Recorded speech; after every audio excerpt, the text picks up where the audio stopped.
মানে চলতেছে কি? ফেসবুক খুললে, ইনস্টাগ্রাম খুললে খালি ফ্ল্যাশের উপরে একটা কাঁচের গ্লাসে হলুদ ঢালা শুরু করে স্ক্রল করতেছি আর একই ভিডিও হইতেছে, স্ক্রল করতেছি একই ভিডিও হইতেছে, বারবার রিফ্রেশ করতেছি গিয়া তবু দেখি একই ভিডিও হইতেছে। মানে মাথাটাই পুরো নষ্ট হয়ে যাচ্ছে। এটা নাকি আবার যে ভাই গ্লাসের মধ্যে হলুদ দিয়ে নষ্ট করতেছে, আর কয়দিন পরে তরকারির মধ্যে দেওয়ানের মধ্যে হলুদ পাওয়া যেত না। সাদা তরকারি খাওয়ানো লাগবো, তরকারির মধ্যে দেওয়ানের মধ্যে হলুদ আর পাওয়া যেত না। হলুদের দাম এখন আকাশ ছোঁয়া উঠবো। হলুদের কোম্পানিটি কইব পাইছি এক। ফেসবুক ইনস্টাগ্রামে কোনো কিছু ট্রেন্ড চললে প্রায় 90% লোক সেটা ফলো করে।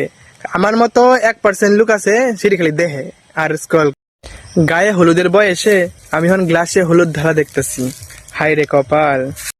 এদিকে প্লেন হেলিকপ্টার ক্র্যাশ হয়ে যেতেছে, আর এদিকে মানুষ জলের মধ্যে হলুদ মিশাই যেতেছে। এখন আমি এই একমাত্র ব্যক্তি যে এই ট্রেন্ডটা ফলো করছি না। আমরা কি মাইন্ডা নিব সমাজ? আজকে বাড়ির এক্সট্রা একটা ফোন আর একটা কাঁচা গ্লাস নাই দেখা আমি ওই ট্রেন্ডটা ফলো করতে পারলাম।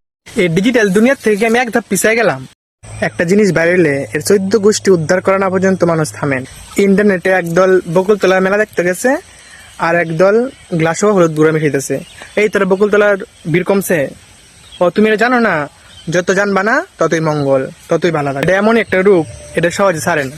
এটা যা ধরছে শেষ।